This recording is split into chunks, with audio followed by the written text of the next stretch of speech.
gal kas nors esat atpirkę savo pavogtą mašiną ar pavogtą daiktą, radę lombardą, kuris jums brangus, už kelis įkaitus atiduodami 10, kartais 100 nusikaltėlių, išpirko iš vergijos, užmokėjo už mūsų skolas. Kokią kainą jis sumokėjo už tai. Garbė Jėzui Kristui, šalom visiems. Šiandien kartu su bažnyčia išgyvensim prisimindami Jėzaus mirtį, taip vadinamas didysis penktadienis, apmąstom Jėzaus kančią, Jėzaus mirtį ir rytoj Jėzus švęs šabą, ilsėsis kape ir mes nedarysim laidos, kadangi daug rūpesčių pas jus tą dieną, besiruošiant Velykiniam baliui, Velykų rytui. Bet neužmirškim Jėzaus ir svarbiausia, kada jūs švęsit tą perėjimą. Jūs švęsit perėjimą šeštadienio naktį, tai bus daugybė skaitinių, kurie primins galbūt daugelį dalykų, kuriuos mes būsim čia apmąstę per Jėzaus vardus ir padės jums tai geriau išgyventi tą šeštadienio didingąją perėjimą. O šiandien mes kalbėsim apie Jėzų atpirkėją. Ką mums sako žodis atpirkėjas, giedame giesmes, ištariam tą vardą atpirkėjas. Bet ką jis mums sako, ką formuoja mumise, apie ką kalba šitas vardas.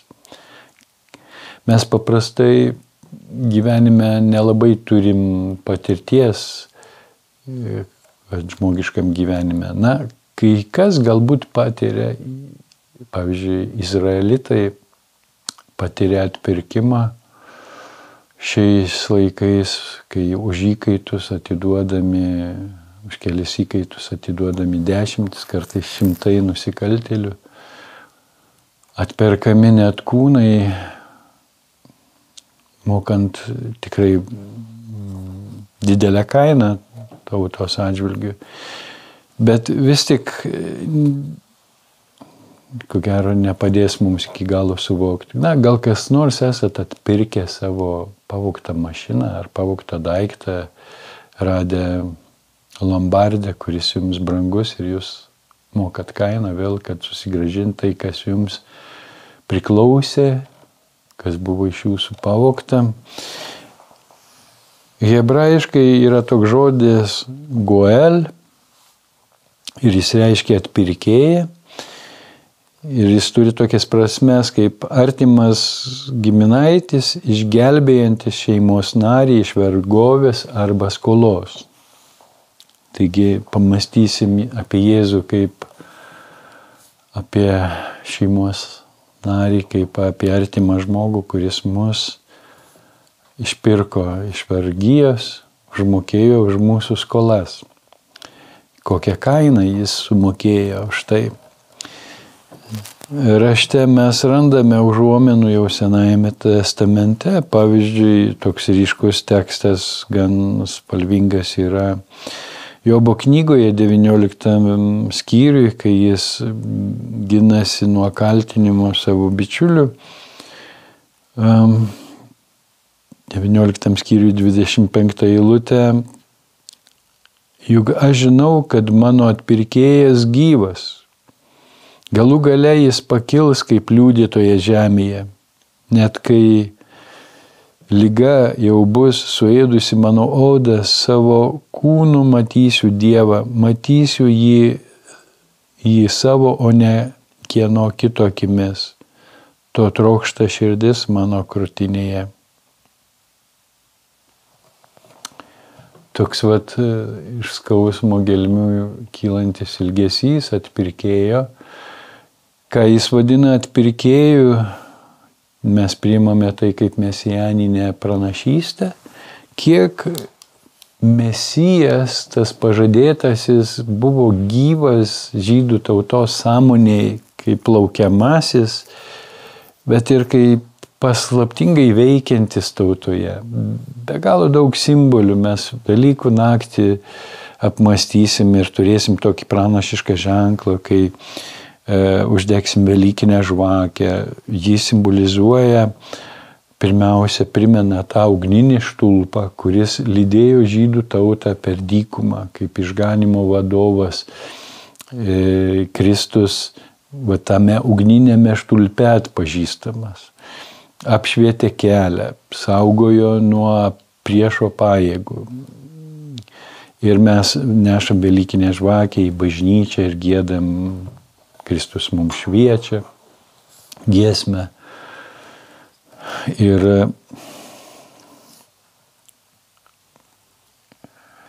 kokią kainą jis moka, tas atpirkėjas, Dievas, kad atpirktų savo žmonės, pirmiausia siųstas pas Izraelio vaikus, kad atpirktų Izraelio vaikus, o kartu ir visas tautas, bet pirmenybė pažadas yra Izraelio tautai. Mes per juos sužinom apie atpirkėją visos žmonijos ir už tai turime būti dėkingi. Ir kai kaltinami žydai, kad jie nužudė mūsų atpirkėją, mūsų viešpatį, jie nužudė mūsų, ne savo, bet mūsų, pasisavinom. Jau jis nebe jų, mūsų. O kas kalė Jėzų prie kryžiaus? Kas jį plakė? Žydai plakė, ar romėnai, pagonys iš įvairių tautų? Jie nutylimi, kai sėjama neapykanta žydams. Visos tautos prisidėjo. Visos mūsų nuodėmės yra mūsų atpirkėjo kančios ir mirties priežastis. Jis pasiėmė ant savęs, kaip raštas sako, Dievas jį padarė nuodėmę, gyvą nuodėmę, kad savo kūne jis sunaikintų nuodėmę. Jis pasiėmė mūsų ligas ir negalės, kaip sako pranašas Izaijas. Taigi jis susirinko mūsų nuodėmės ant savęs.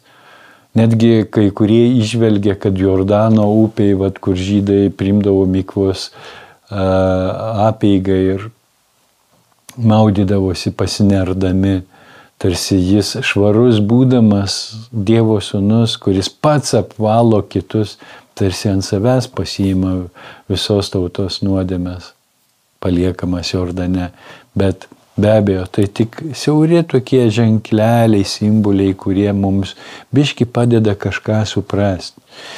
Norėčiau iš tikrųjų daugiau skirti dėmesio laiškui Romiečiams 3 skyrių. Paimkim, ten yra svarbus man tekstas. Štai 21 eilutė. Dabar be įstatymo pasireiškia Dievo teisumas, paliudytas įstatymo ir pranašų. Tai Dievo teisumas tikėjimu Jėzų Kristų duodamas visiems tikintiesiems. Nėra jokio skirtumo, nes visi yra nusidėję ir stokoja Dievo garbės, o nuteisinami dovanai jo malonę dėl Kristaus Jėzaus atpirkimo. Dievas jį paskyrė permaldavimo auka, jo kraujo galia veikiančia per tikėjimą. Jis norėjo parodyti savo teisingumą tuo, kad nenubaudė už nuodėmes padarytas anksčiau dieviškojo kantrumo laikais ir norėjo parodyti savo teisingumą dabarties metu, pasirodydamas esąs teisus ir nuteisinantis tą, kuris tiki Jėzų. Taigi, Dievas pasirinko jį permaldavimo atpirkimo auka. Jėzus klusnus tėvui, kaip avinėlis, kaip vyriausiasis kunigas, eina aukoti save kaip auką už nuodėmes, už savo tautos nuodėmes ir už visas kitas tautas. Ir laiške žydams mes randam tokį išsamų tekstą apie Jėzaus kunigystę ir jo aukos ypatumą.